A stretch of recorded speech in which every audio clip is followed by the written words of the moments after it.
I've actually done some research on relationships between philosophy and neuroscience, but I realized that as a philosopher, I could not put together an argument that would actually work in 10 minutes. So what I've decided to do, what I decided to do instead is just sort of go through a list of greatest hits of philosophers who've thought about the brain and sort of neuroscientists who have thought about philosophy.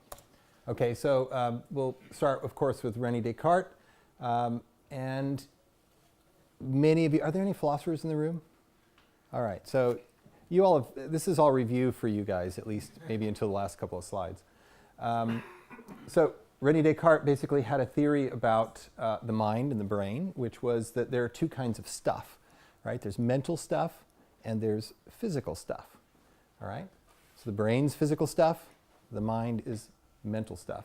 And his position is known famously as dualism, all right? There's two kinds of things, all right? So as philosophers know, there's a slight problem with dualism, and that is that we can at least see that through introspection that mental events cause other mental events, and we know that physical events cause other physical events, right? If you're at a billiard table, you can roll the balls around and they cause other things to happen, all right? But how do these two realms, the mental and the physical, interact, all right? So this is the problem. Well, Descartes had a solution, all right? And you can see that he was, in a way, the first philosopher of neuroscience, because he placed that solution in the brain, in a central gland known as the pineal gland. And he said that the way that mental events interacted with physical events caused your body to move, and how when your body moves, it causes things in your mental sphere, is through an interaction at the pineal gland, which is right at the center of the brain, okay? So that was his solution. Of course, there's problems with that, all right, which maybe we'll get to in a minute, but we sort of want to get through everything here. So there's also another view of mind-body interaction, which is known as Epiphenomenalism. And the famous biologist Thomas Huxley was the first one who posited this, all right? And what he said was that mental states are caused by brain states, but that mental states themselves don't cause anything, all right? So as he put it famously, mental states are like the steam whistle to the locomotive. So the locomotive is going along. Every once in a while, the conductor pulls the whistle. The steam comes out. It makes noise, but it has no effect whatsoever on the locomotive.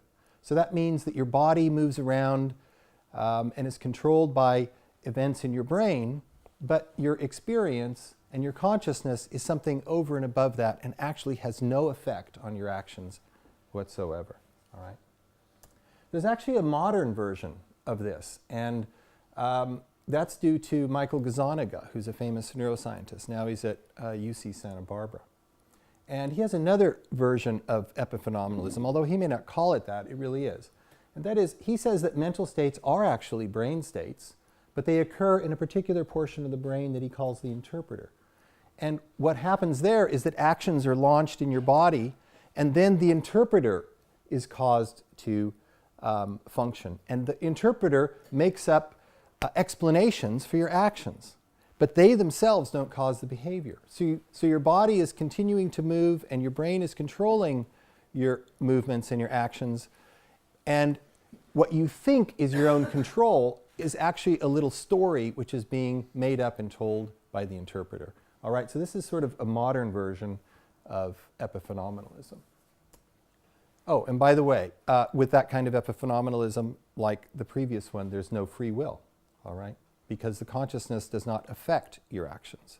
It's rather affected by them, okay? And then in the 1950s, philosophers had this novel idea that perhaps the mind is just identical with the brain, okay? And this hadn't occurred to philosophers before. And it so happened that it happened around the same time that the first departments of neuroscience started forming, like at MIT and Stanford and so forth. But basically there were a couple of philosophers, both educated here at Oxford, Place and Smart, and they made the claim that the mind just is the brain. So that is the identity theory. And with identity, identity in logic is the strongest relation. When you have identity between A and B, you don't have two things, you have one thing, all right? So now whenever you talk about mental events, you're talking about brain events. Whenever you're talking about brain events, you're talking about mental events, okay? So that's the identity theory. And it's very popular. It's basically the idea that mental properties are just properties of the brain, and in particular, these very difficult properties that philosophers and even neuroscientists are worried about, that we called qualia, all right? These are the raw feels of your experience. The redness of the red that you experience, the painfulness of the pain that you experience. These are first-person qualities that are difficult to explain by science. But the identity theory says that these must be identical in some way with properties of the brain. Okay. Here's an example. Here's a couple of neuroscientists. So let's just focus down on the second one. Zeki was a neuroscientist at London. He says, for example, about colors, are we okay for time? Yeah.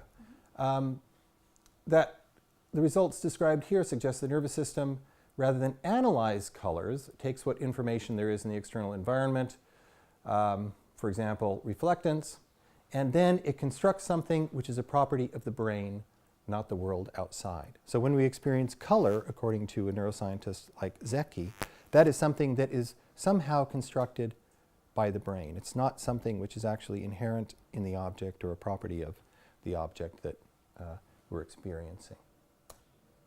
This is actually a view that can go all the way back to Galileo, all right? He said, I think that tastes, odors, colors, and so on are no more than mere names so far as the object in which we place them is concerned. They reside only in the consciousness. Hence, if living creatures were removed, all these qualities would be wiped away and annihilated.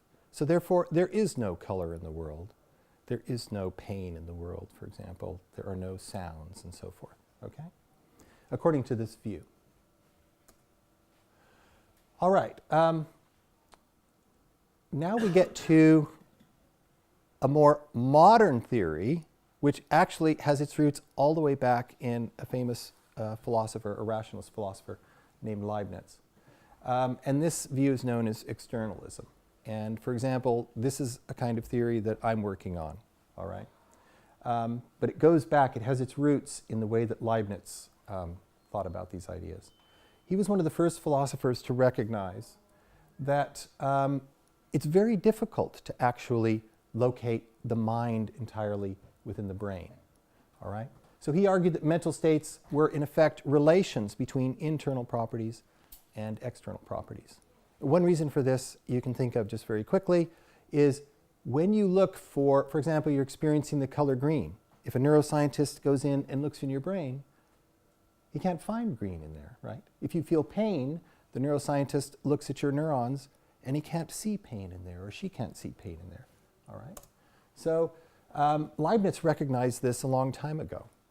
And he said, now for him, the most complex machine that there was at the time was a mill. Now we think about computers, for example, or the brain. But he thought the most complex thing that could be formed mechanically was a mill. So that was his example.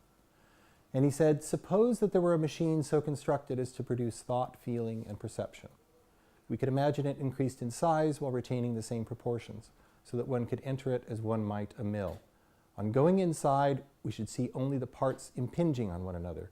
We should not see anything that would explain a perception. So it's the same thing with neuroscientists, right? This is the challenge that philosophers give to neuroscientists. When you look in the brain, you peer in the brain, you can learn a lot about the brain, the structure of the brain, interconnections, how neurons are formed, their structure, also the chemical interactions that are going on, and so on, all the way down to the molecules and the atoms and so forth. But you can't find any colors in there. You can't find any pains in there. You can't find anything about the first-person nature of experiences that we experience as human beings in the world, all right? So this is the problem that is a challenge to neuroscience. And there are more recent externalists. One of the most recent, well, one of the earliest ones in this last century was G.E. Moore at Cambridge. He was a common sense philosopher who broke out of this idealist tradition that was prevalent at the time at Cambridge and at Oxford.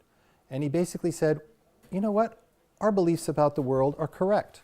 When I see red out in the world, that really is a red thing. When I see a daffodil, that really is yellow. The grass really is green, and so forth. All right? And he gave arguments about this.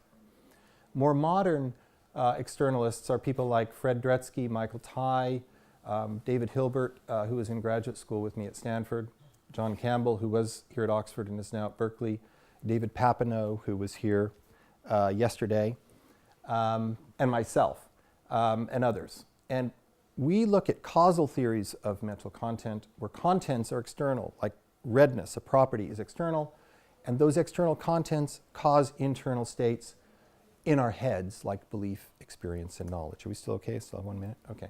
And then, of course, there are zombies, all right?